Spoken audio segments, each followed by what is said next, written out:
And we saw last time that B star minus A star is equal to Q times B minus A. Okay, so this was the requirement on the body force. So from this now we can get the expression for the body force because we know how A star and A are related. So from that we can now get an expression for B star. So we'll get that B star is equal to Q times B plus 2 times Q dot of V plus Q double dot times X plus C double dot. So this is so now we can see that the body force is not objective because if the body force is objective, then actually we will get the relation that B star is equal to Q times B. But there are these additional terms now.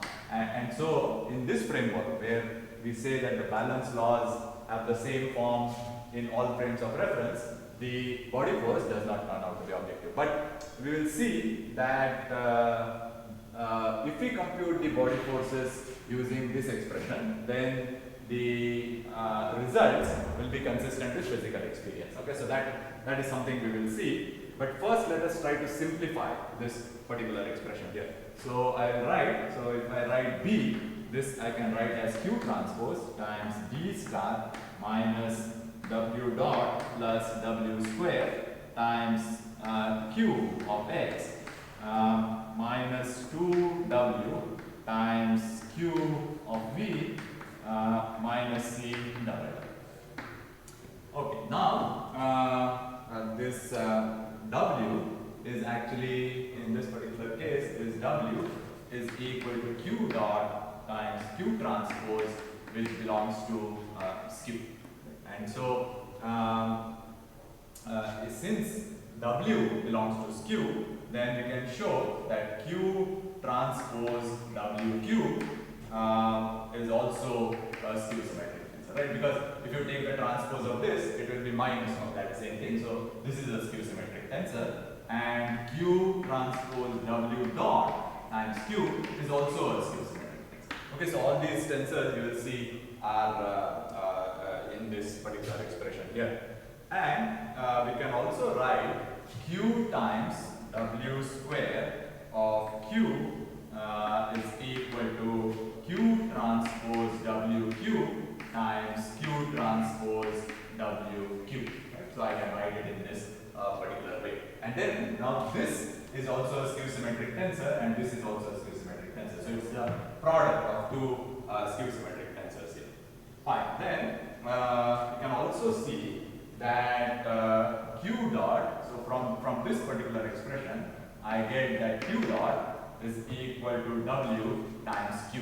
Right? And then, so from this, we can see that Q transpose times W dot times Q is equal to Q transpose times W times Q dot. Okay, so here actually there is a differentiation of, so actually this term will be Q dot transpose times W times Q. Let me just write it here somewhere.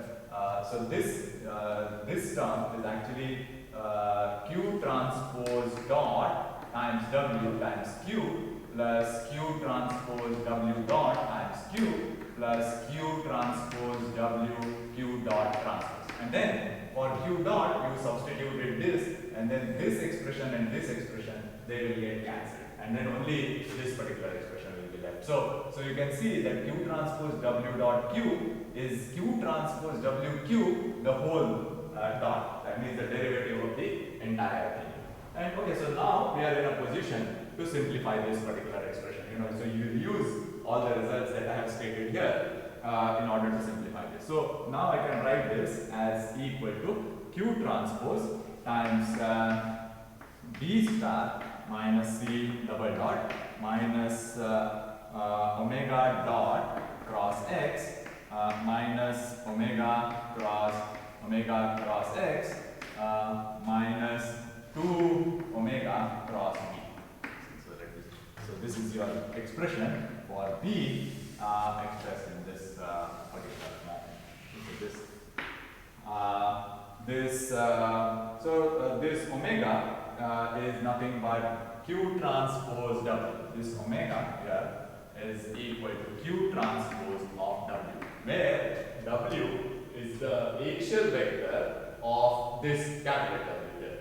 Or you can also write that actually this omega can also be said to be the axial vector of Q transpose Q dot. This is axial vector of Q transpose Q. Okay, so that we can show these things here.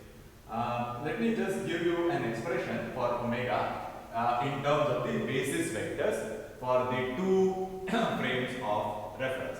So we can derive this particular formula here. So this so what we can derive is that Q transpose times W times Q Ij is equal to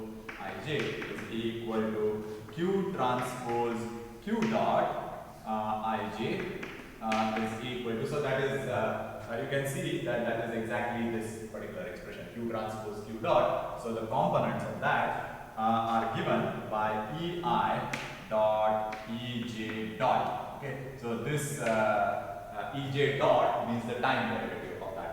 So basically now we take the axial vector of this whole skew symmetric tensor, then we will get, on simplification, we will get that this is E2 dot E3, then this is E3 dot E1, and this is E1 dot E2. Okay, so this is the final expression for the omega. Okay, and then basically you first find omega and then plug it into this particular expression. Then you can find out what is the body force to be used in that particular frame of reference. So basically you are given B star. So let us take that, suppose B star is attached to the earth, right? It's a stationary observer with respect to the earth. Then B star will be simply the gravitational force, right? But now you can see that suppose if there is a frame of reference that is in arbitrary motion with respect to this fixed frame of reference, I mean fixed to the earth, then in that case you will get all these additional terms, right? In addition to the B star term. So now let us look at some examples of how to use this particular relation here. So you'll see that actually, the results that you obtain from this particular formula are consistent with physical experience. Okay, so we'll see that. Okay, so let us look at that. Now suppose, so as I said, let us take some examples to show this. So suppose if there is a person in a freely falling lift.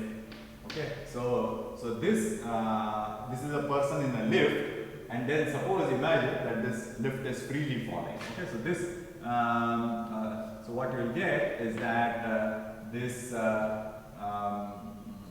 so let us take this as the O star frame of reference. The O star frame of reference is stationary, and now this is the O frame of reference. So because the axes are aligned or they are parallel to each other, your Q will be simply identity in this particular situation. So Q is just identity, and then because of that, the Q dot, Q transpose and all those things are going to be 0. So all these terms are just going to be 0 because the omega itself is 0. See, omega is basically like a rotation of this frame of reference with respect to this. And so because this is simply translating up and down, so this omega is just going to go to 0. And so, so what we will get is that in this particular situation, we will get that B is equal to B star minus C double.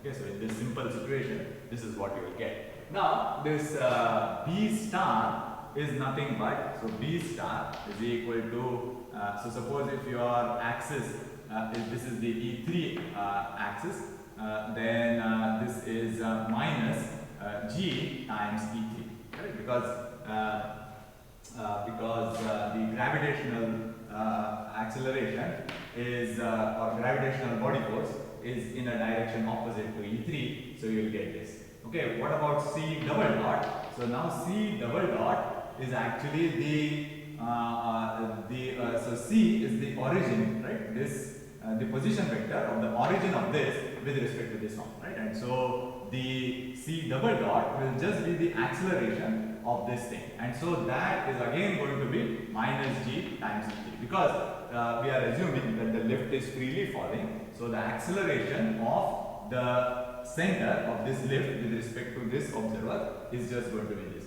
and so you will get that b is equal to 0. So basically this is consistent with the fact that a person in a freely falling lift will experience weightlessness, right? So similar examples you can give, that suppose now you are in a rocket. Okay, so now this is a rocket that is accelerating with some acceleration a. Okay, and so again now let us take this with respect to a stationary. So this is the stationary O star frame of reference, and now suppose if it is accelerating upwards, okay, then what you will get is that your B star will be again minus G times E3, right? But now your C double dot will be equal to A times E3, correct? Because this is your C, right? This is so suppose if the O frame of reference is fixed here, this is your O frame of reference, and then this is your C, and now since it is accelerating upwards by an acceleration A, your C double dot is going to be A times C, correct? And so because of that, the body force that you will get, B, is equal to minus G minus A times E3, and so you can see now from this particular expression, so this is equal to minus of G minus A times E3. And so suppose it was accelerating, so suppose if this A value was equal to G, so that means it is accelerating upwards at 9.8 meter per second square, then actually the body force that occupant of this rocket will experience will be 2G, correct? Because this is this is G plus A, I'm sorry, this is G plus A. So the force that they will experience will be 2G, correct, in the downward direction, right? So you would feel heavy, right? So suppose if some rocket is accelerating very rapidly upwards, you will feel a pull downwards, right? So that is what astronauts they talk about 2G force or 3G force, right? So that is when you are accelerating very rapidly upwards, you will feel right, that additional body force acting on you in the downward direction, right? So that is consistent again with physical experience. And similar things, I mean, suppose if you were in a car, okay, which was accelerating, and suppose now the car suddenly brakes, correct, then you tend to fall forward, right? That is because now in that particular case you can show that the body force in so suppose let us take that this is so let us say this is your O star of reference, and this is your O, which is the car. Okay, so this is and then this is your, so the car is accelerating with some acceleration A, right? And so let us ignore gravity because we are just concerned about the body force in this particular direction, in the horizontal direction. Then from that particular formula you will get that B is equal to minus C double dot, right? And so if so this is equal to minus A, correct? A is the acceleration of the car. So suppose if the car is decelerating, that means suddenly it brakes, for example, right? Then your A is going to be negative, and so negative of negative will be positive. So basically the occupant tends to be thrown forward because the body force that acts on him is in the forward direction now, according to this. So this is whatever you call it, E1. So this is let's call this direction as E1. So this is E1.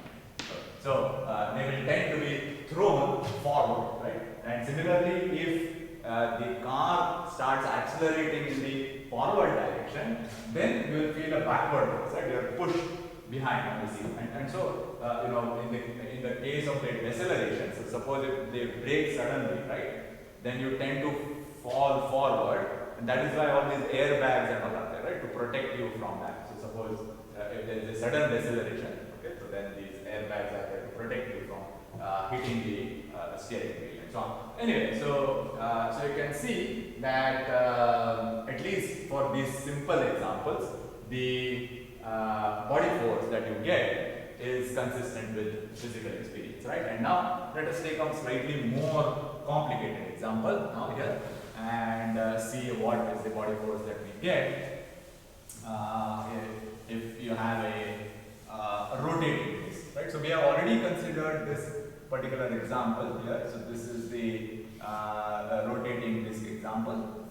Just draw that. So this is the rotating disc, and there is a spring and there is a block, right? And we have already seen this. So now in this particular case, let us take this fixed. So an observer who is fixed to the center, let us take that to be O star. Okay, O star. And let us take the rotating frame here as O. So when I talked about this example in the last class, I had taken the O to be O frame of reference to be somewhere here. But now in this case, I will just take it at the center.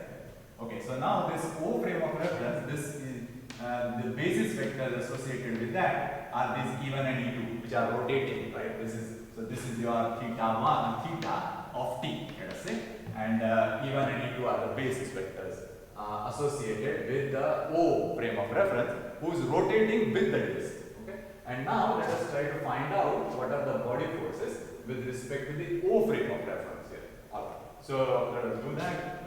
So now first we will see that your E1 is equal to, so these E1 now I am writing with respect to the O star basis. Okay, so there's components of E1 are cos theta sin theta 0, and then E2 is equal to minus sin theta cos theta 0.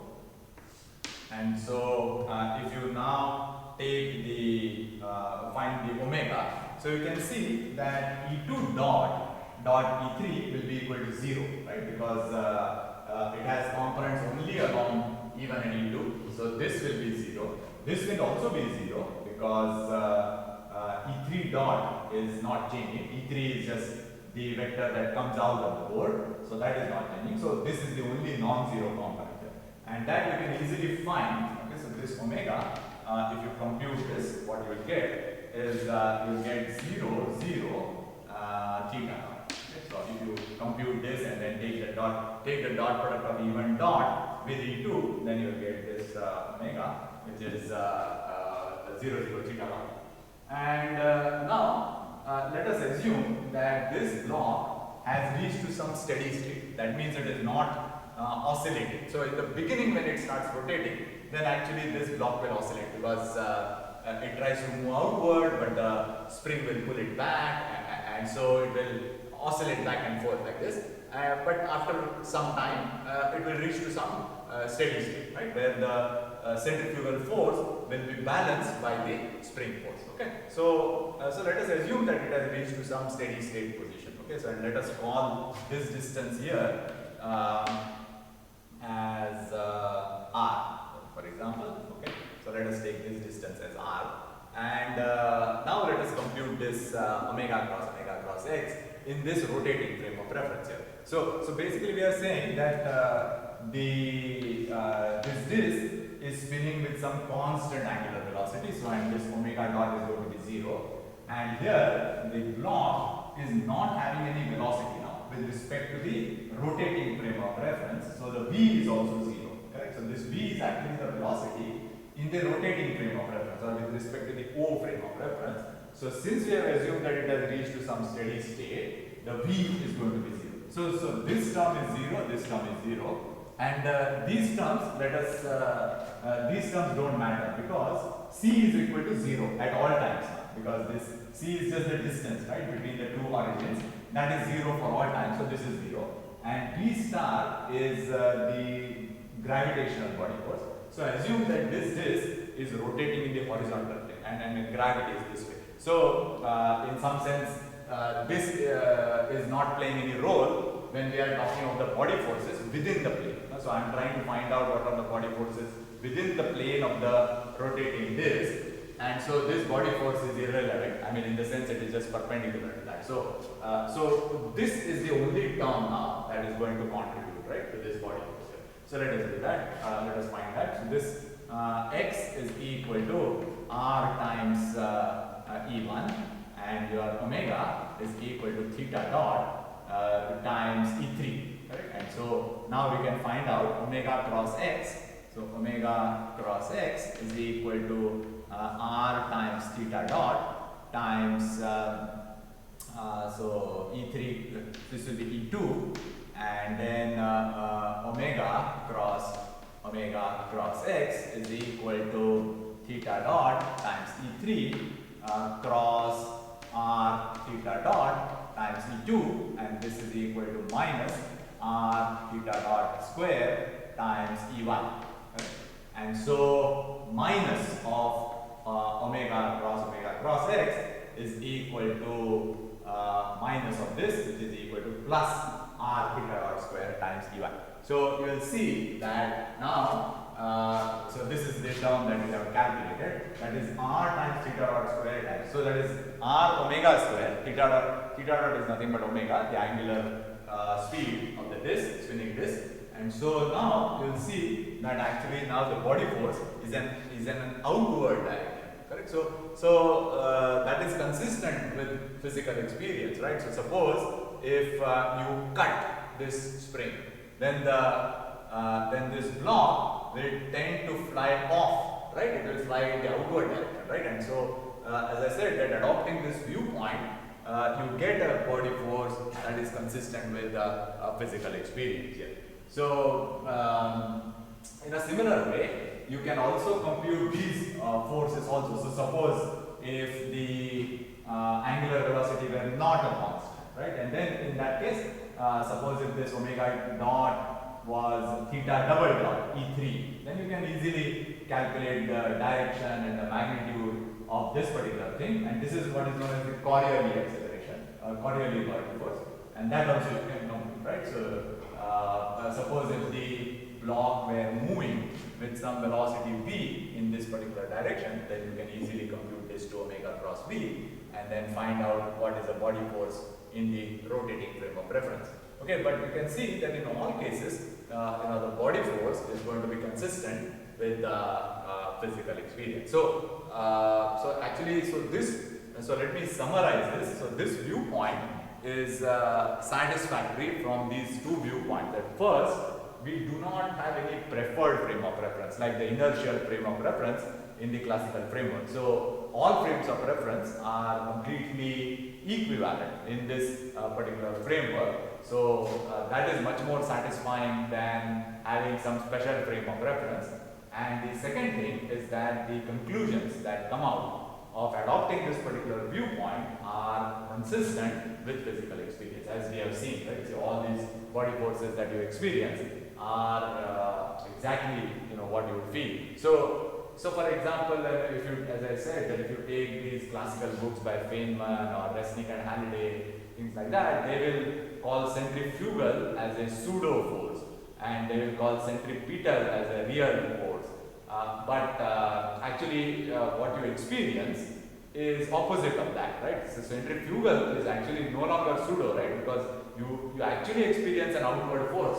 Suppose you are sitting on this block, when this starts rotating, you actually feel an outward force. So calling centrifugal pseudo does not make sense. But within the framework which I have discussed here, you can see that centrifugal is really a force that acts in the outward direction, right? So we don't need all this pseudo force and real force, because whatever comes out of this framework is exactly consistent with physical experience. So this is the viewpoint that we will adopt throughout the course. Okay, so as I said, that there are very strong justifications for adopting this particular viewpoint, and so this is what we will adopt from now on. Yes. Okay. So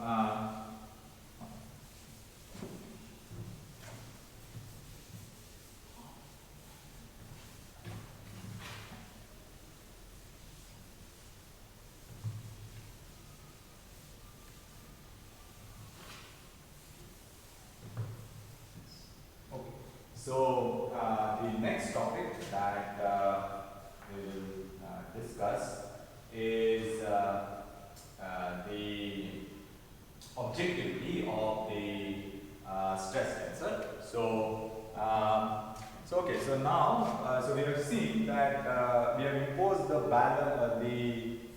principle of frame indifference on balance of mass and balance of linear momentum. So what about balance of angular momentum? So there actually because the stress tensor is symmetric, the balance of angular momentum automatically has the same form in all frames of reference. So that I will just show. So you will get that tau star transpose, right, is equal to q times tau transpose times q transpose, and that is equal to q times tau times q transpose. So here I am using the symmetry of the stress tensor, and so this is equal to tau star itself, right? So we will see that basically tau star transpose is equal to tau star. So if we assume that tau is equal to tau transpose is equal to tau, then automatically tau star transpose is equal to tau star. And so the frame indifference of the balance of angular momentum is automatically satisfied, okay? Because actually we have assumed in proving this that the balance of linear momentum holds, okay? So that was important, and we have already shown what are implications of frame indifference for balance of linear momentum are, and so this principle is trivially satisfied. Okay, then see, many times in the literature you will see that they use these hypoelastic constitutive relations. Okay, so actually this hypoelastic involves rates, material derivatives of the stress tensor. Okay, and so even if we say that the stress tensor itself is objective, its rate is not going to be objective. So let us see that. So let me just rewrite this particular statement here, that so although the stress tensor is objective,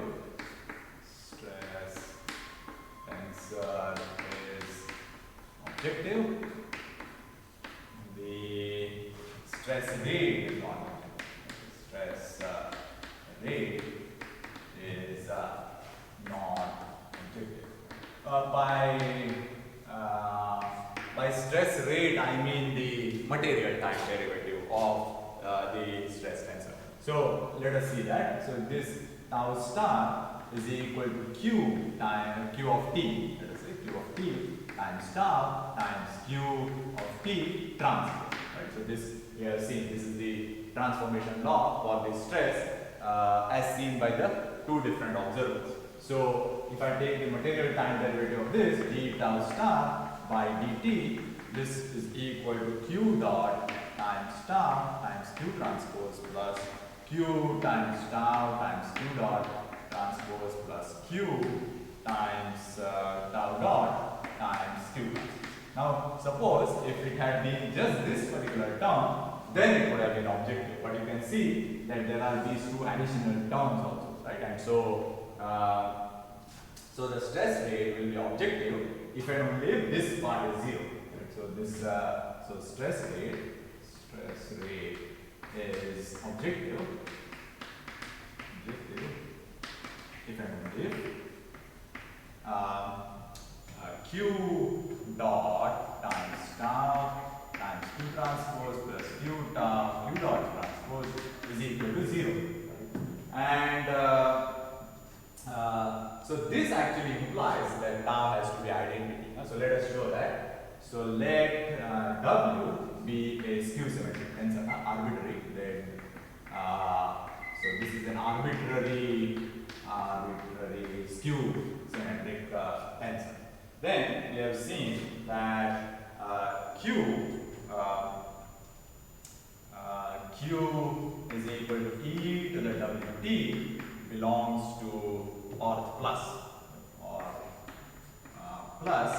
and we have also seen that Q dot is equal to W times Q. Correct? So this, all these results we have seen when we are discussing the exponential of a tensor. Fine. Then now let us see what the simplification for this is. So if I substitute that into this particular relation, we will get that Q W times, so if I substitute it here, I will get W times Q times tau times Q transpose plus is equal to Q times tau times Q transpose times W. And so this is valid for all W belonging to skew. See, that is because I started with a skew symmetric tensor that was completely arbitrary, right? And so this particular statement implies this statement for all W belonging to Q. And we have seen one of your homework problems that W times some tensor is equal to the same tensor times W for all W implies, so this implies that Q times tau times Q transpose is equal to lambda times identity. Right? So that is where lambda is just some arbitrary scalar quantity. And then from this we will get that tau is equal to lambda times identity. Okay. So basically what we have shown is that the stress rate is objective if and only if tau is a hydrostatic state of stress. So in a realistic problem, you are not going to have tau which is lambda times identity, right? So the stress rate is obviously going to be some complicated stress rate in any realistic problem, and so basically what it shows is that your stress rate is not going to be objective, right? So basically we are saying that this part is not going to go to 0, right? Because tau is not going to be lambda times identity. So because of that, now we need to find out what are the quantities which are objective. Okay, so let us look at certain stress rates which are objective here. So for that, what we'll use is the fact that the second theorem of stress is the same as observed by the two different observers. Right? So let us use that particular fact here.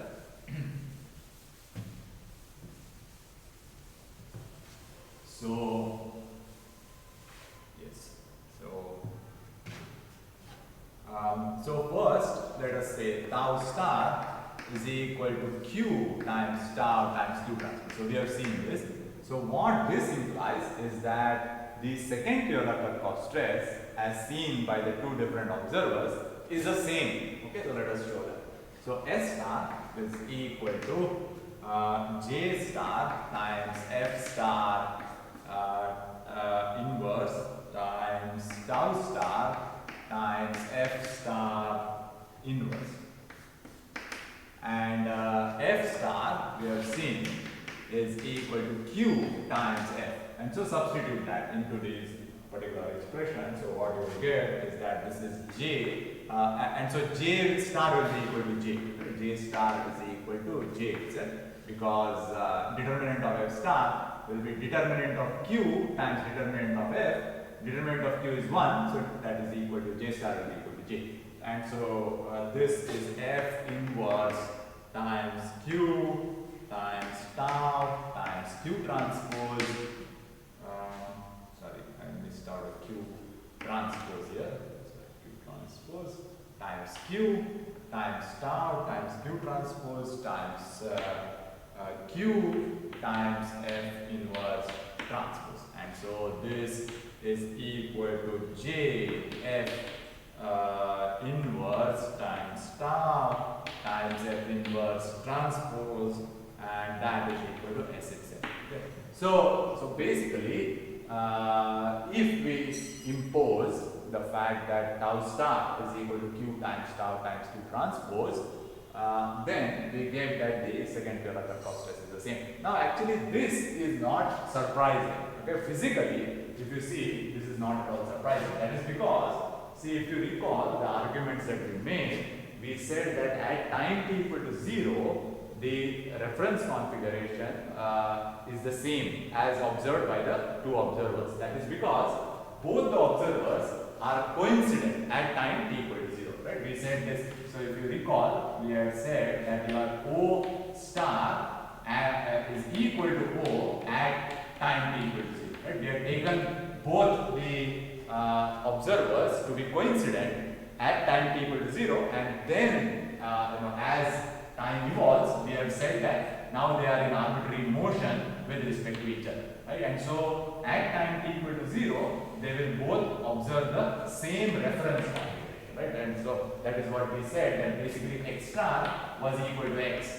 You recall the arguments that we made. So the same reference, since the reference configuration at time t equal to 0 is the same as observed by both the observers, and since the second Pure-Laplace stress is defined on the reference configuration, and hence it is not surprising that the two observers will observe the same second Pure-Laplace stress. But of course, we have to show it mathematically also. So we have shown that mathematically, but even physically, one can explain that why the second Pure-Laplace stress has to be the same for both the observers here. Fine. So now we will use this fact that the same second Pure-Laplace stress is seen by both the observers. So ds star now by dt will be equal to ds by dt. As I said, we will assume that the times, that is t star and t, are the same. As I said, that does not really make much difference. So for all practical purposes, we can just assume that the clocks are said to be the same for both these observers here. Fine. Now let us find out this ds by dt for this particular relation here. S is j times F inverse times tau times F inverse transpose. So let us differentiate this particular relation and see what we get.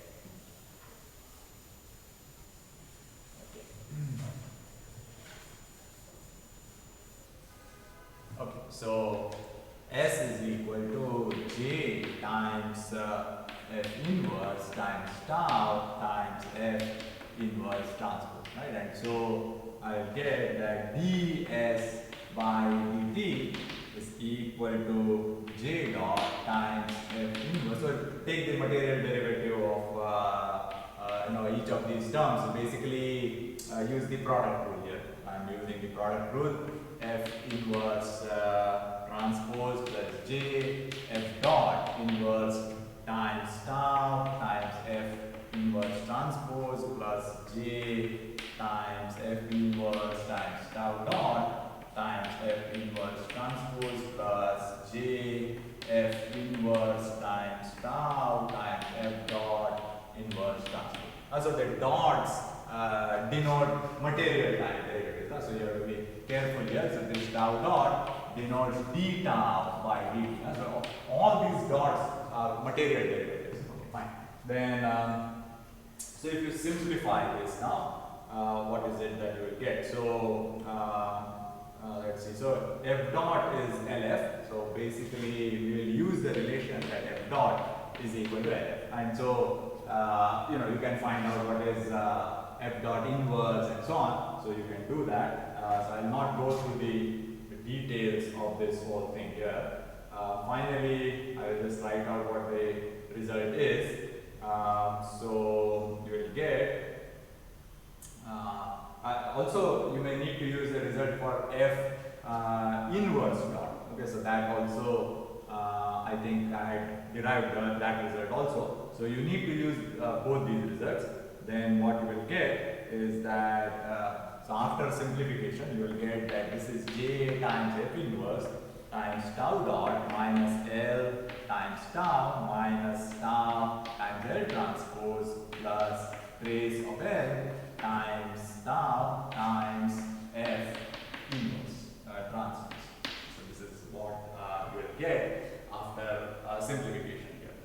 Fine, and then I will call this quantity, whatever is in the brackets, as tau naught. So J times F inverse times tau naught times F inverse transpose. Now, so this whole quantity I am calling as tau naught now with a superscript naught, and so this tau naught we will call as the Truesdale stress rate. So this tau naught is equal to tau dot minus L tau minus tau L transpose plus trace of L times tau is known as the Truesdale stress rate.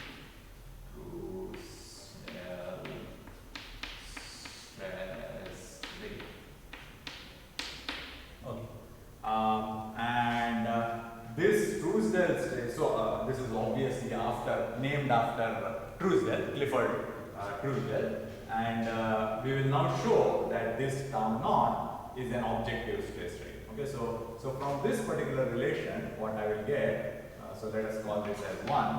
So from 1, I will get from 1, I get that tau naught is equal to 1 by j times f times ds by dt times f transpose, right? And so from this implies now that tau naught star, which is what is observed by the other observer, is 1 by j star times f star times ds star by dt times f star transpose. And we have seen that ds star by dt is the same as ds by dt.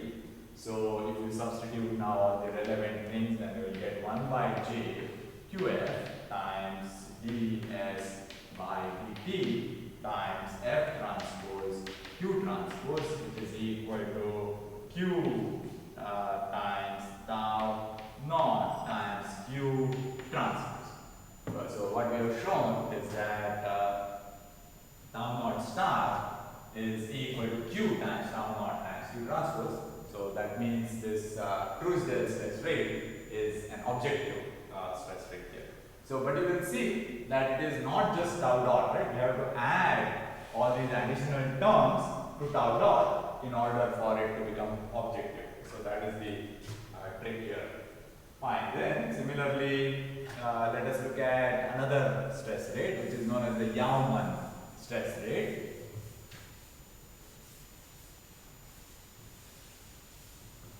Yauman stress rate. So let us look at that now. Also known as Yauman stress rate, which is also known as the co-rotational stress rate. Rotational stress rate. Okay, and so let us define that as tau diamond, or whatever, this is equal to tau dot minus w tilde times tau plus tau times w tilde, where w tilde is equal to half of L minus L transpose. Okay, so this is also objective. So that we can see. So if you substitute, L is equal to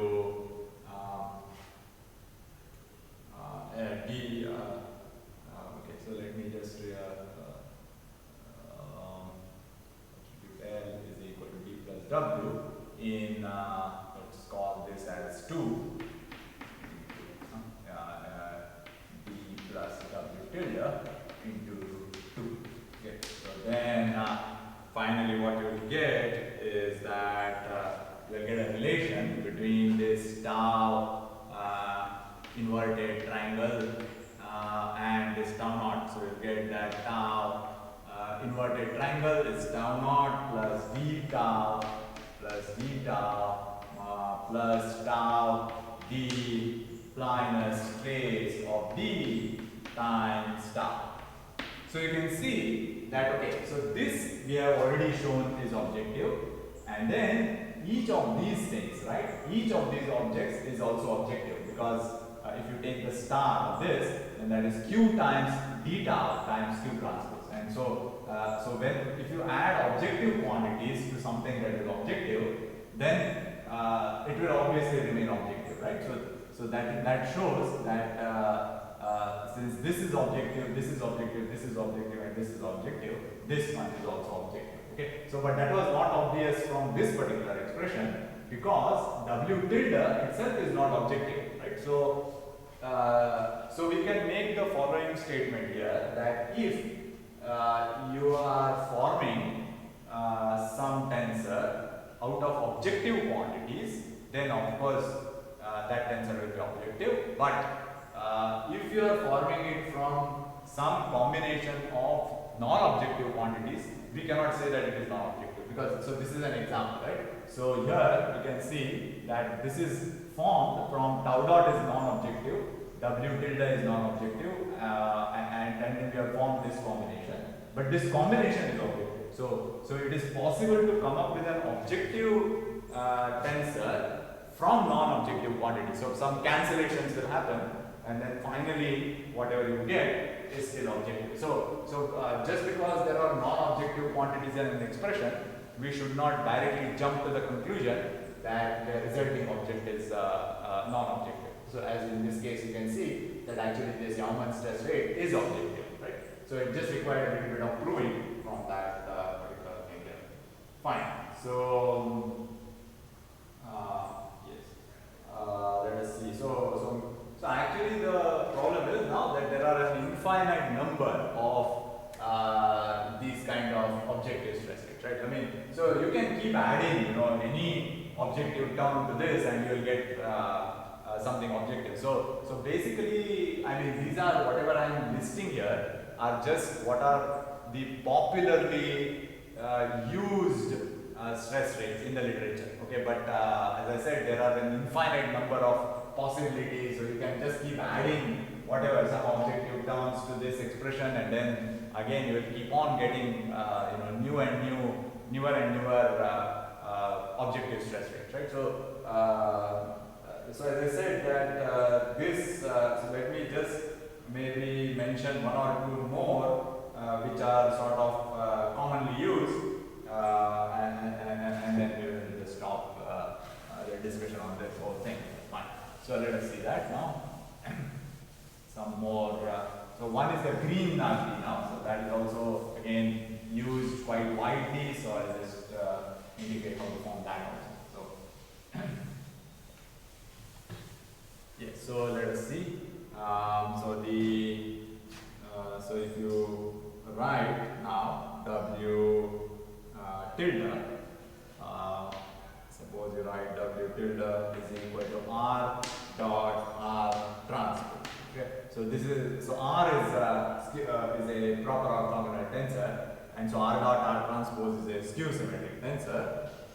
So if I substitute in place of w tilde, if I substitute this, then I will get that w, this triangle now, that is tau dot minus r dot r transpose times tau plus tau times r dot r transpose. And so this also is objective. So here actually it is not equal to, so maybe I should just say substitute w tilde as r dot r transpose. So because w tilde was a vorticity tensor, so it is not equal to r dot r transpose, but it can be any skew symmetric tensor. So r dot r transpose is a skew symmetric tensor, and so I can substitute it into that, and then I will get this particular stress rate. So okay, so actually one can keep on formulating such objective stress rates. So let me just discuss this hypoelastic material. So now actually this hypoelastic material, it relates the rate of the stress tensor to some kinematical quantities. Okay, so now actually this hypoelastic material is no longer favored.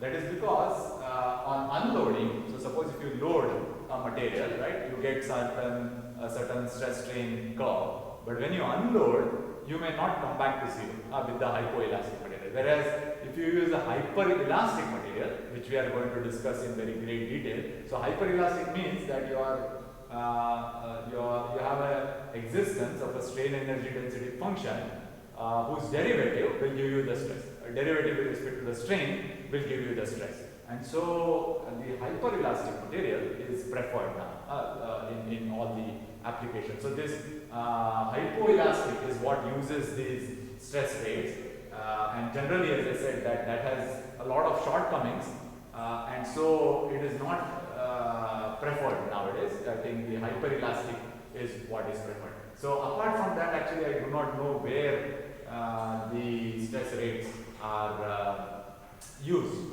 except, so the place that I know where these stress rates are used is in the hypoelastic material. But as I said, that is no longer in favor, so I'm not sure where these objective stress rates are now used in a constitutive relationship. So as I said that there are an infinite number of such stress rates, and so we will not discuss them further. So now we move to the next topic, which is material framing difference. Okay, so now this is an extremely important topic that we are going to discuss now. So this is called as material frame indifference. Okay. So let us talk about this now. So we have postulated, right? We have postulated that the valence laws have the same form in all frames of reference, right? So that is an axiom that we have adopted. So we have said, I've adopted. Let us just find that. I've adopted that the fact that valence laws have the same form in all frames of reference, forms in all frames of reference. Right? So this is an axiom that we have adopted here. Fine. Now, so similarly, we want to adopt a very similar principle for constitutive relations also. Okay, so basically now adopt the axiom that the constitutive relation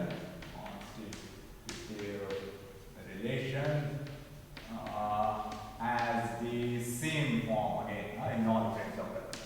Has the same form in all frames of reference. In all frames of reference. And so this is this principle is known as material frame indifference. So this is also abbreviated many times as MFI, material frame indifference, or MFI. And so this is a extremely important principle that we are going to discuss. So let us see physically first that what is the need for adopting such a principle here, right? So let us go back now to the that spinning disk example. So suppose if I go back to that now, so this is the spinning disk, and now this is your spring, and then there is a spring constant K, and then there is this block, right? And so now this starts rotating, let us say, and the block reaches to some steady state position, right? And this we have already said that after it will oscillate, in the beginning it will oscillate a little bit, and then after that it reaches to some steady state position.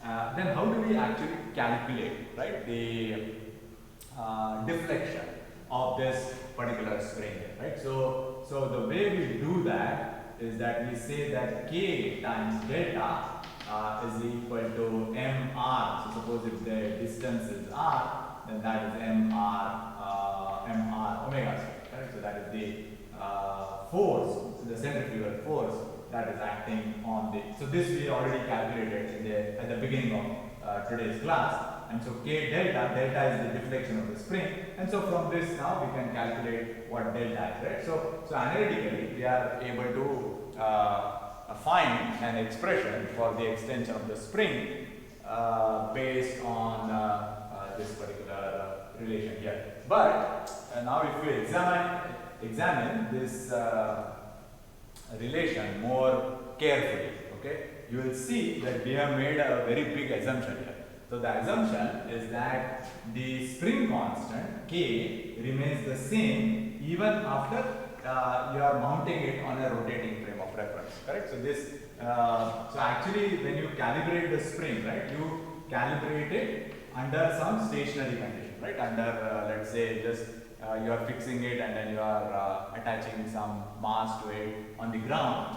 But now you have now actually put the spring in a rotating frame of reference, and then now we are still saying, right? We are still assuming that this K remains the same, correct? And so actually, I mean, just to sort of give a hypothetical example, it is possible that your K star, so K star is the new spring constant, is equal to K plus some A naught omega plus A1 omega square. I mean, I'm just hypothetically making up some examples. So when omega is 0, then you get back K. So that is the spring constant that I have calibrated when under stationary condition. And then it is possible that when the disk starts rotating, then now you have some other form of the spring constant, right? A relation for the spring constant. And then you will see that you get K star equal to K when omega equal to 0,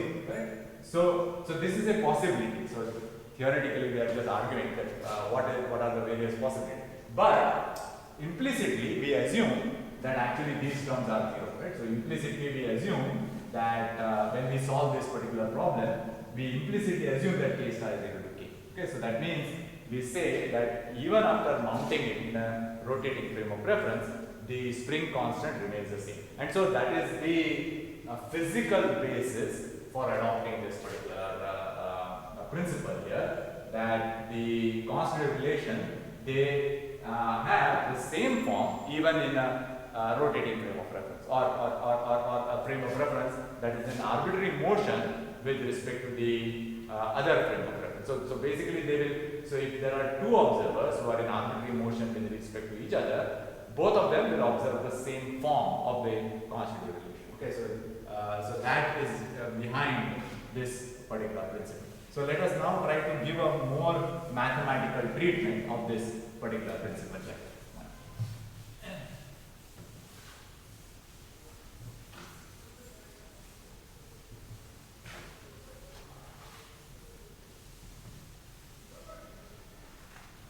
Yes, so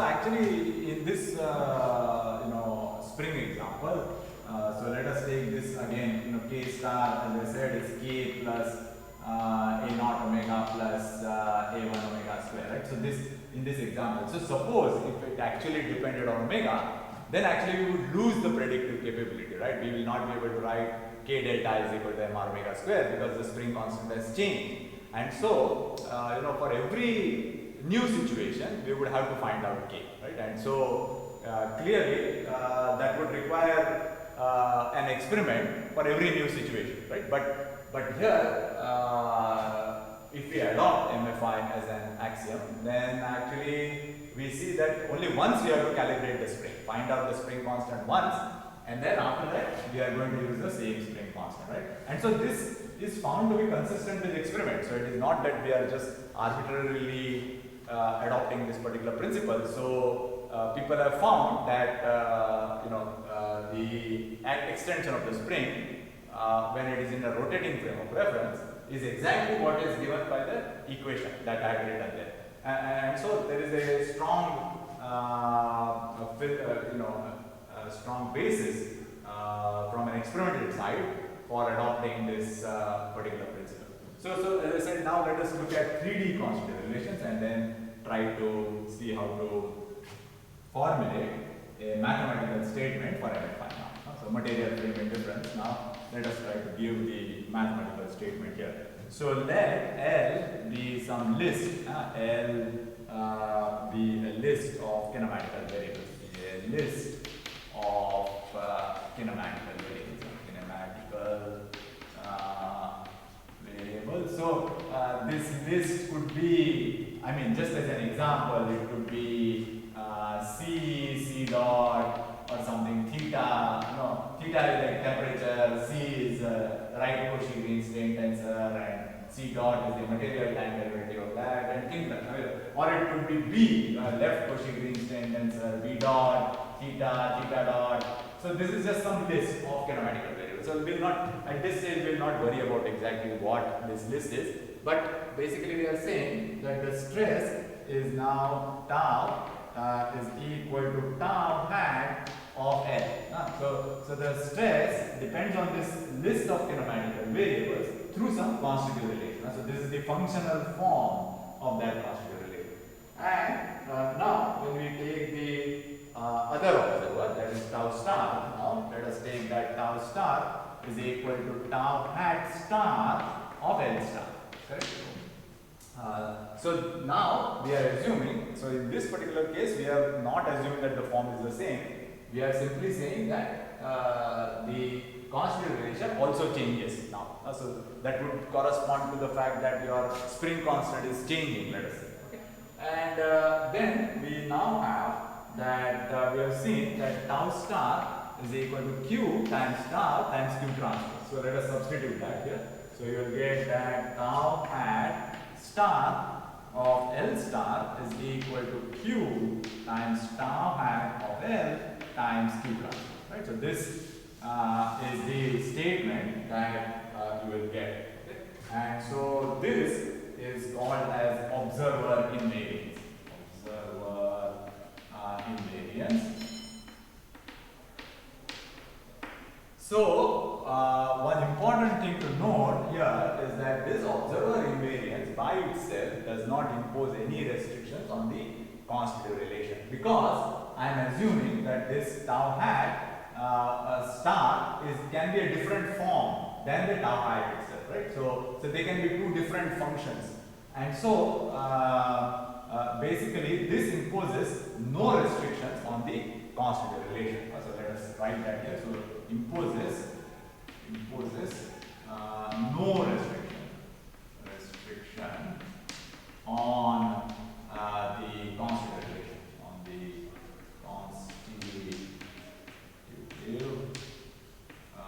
relation, since tau hat star is a different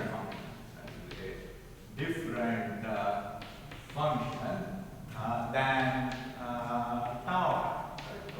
I mean, so basically it can be a different function, and so you can think of this tau hat star as the definition, to this whole relation as a definition for tau hat star. You can think about it in that way. So basically, as I said, this observer invariance imposes no restrictions on the constitutive relation. Fine. So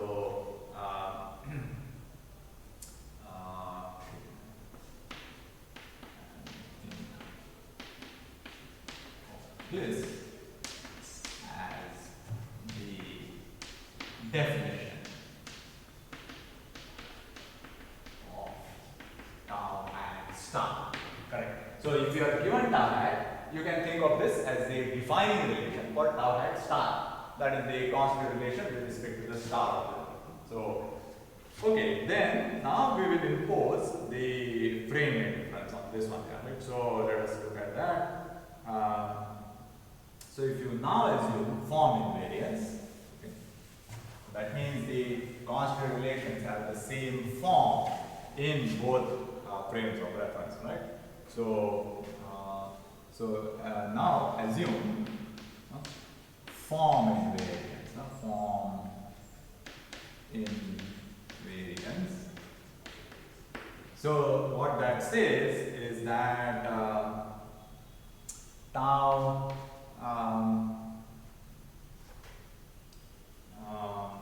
tau hat star of L is equal to tau hat of S, or tau hat star of L star is equal to tau hat of L star. I mean, whatever you are taking here, the form is the same. So that is whatever arguments you make. So maybe an example will make it clear. So suppose if I take tau equal to 2 mu times d, then tau star is equal to 2 mu times d star. So that is what we mean by the same form. So just replace the unstar quantity by the star quantity.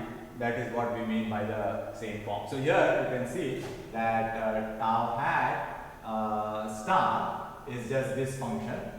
So if you substitute d in this, you will get like this. So that is why. So maybe a better way of writing this would be dot. So whatever argument you put here, that you put dot. So it doesn't matter whether you put L and L or L star, whatever you put in there, you will get the same form. Okay, so this now is what is called as form invariance. So that means just like we said that the balance law has the same form in all frames of reference, now we are saying that the constitutive relation also has the same form in all frames of reference. So like this here, right? So suppose if we say tau is equal to 2 mu d, then with respect to another frame of reference, we say that it has the same form. So this mu, of course, is a constant, let us assume, and then so you will get that tau star is equal to 2 mu times d star. So this is what we mean by form invariance. Now let us combine. So this is observer invariance plus form invariance. Let us combine these two results here. Okay, so this is so let us call this as 1 and let us call this as 2. So now what we will get is that let me just put this here. This is 2. So now what we will get if we combine these two relations, then we will get, so from 1 and 2, you will get that tau, so tau hat star of L star is now tau hat of L. So this is tau hat of L star is equal to Q times tau of L times Q transpose. Okay, so this, so now actually once we assume form invariance, then now it imposes a restriction on the constitutive relation, because now see it is tau hat. So what we are saying is tau hat of L star has to be Q times tau of L times Q transpose. Okay, so this condition is the MFI condition. So this is the, this or this also. So this also you can call as MFI. Both are what you can call as the MFI condition, right? So this, so one can easily show that so if you adopt observer invariance plus form invariance, then you will get this MFI statement, or if you assume this plus this, then it will imply this. So any two out of these three statements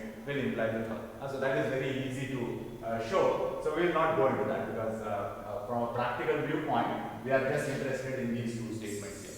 So let us look at some examples to show now what we mean by this frame indifference, which relations are frame indifferent and so on. So let us look at that.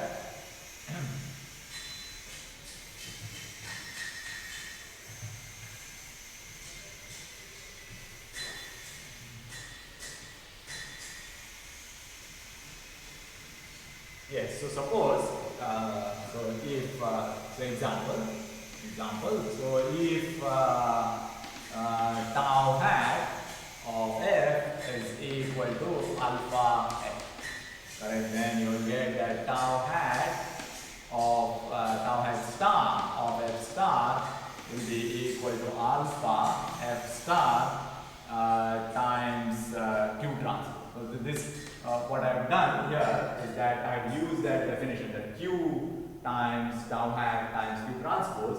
So this will just act like a definition for tau hat star, right? So this is just the definition for tau hat star in this particular case here.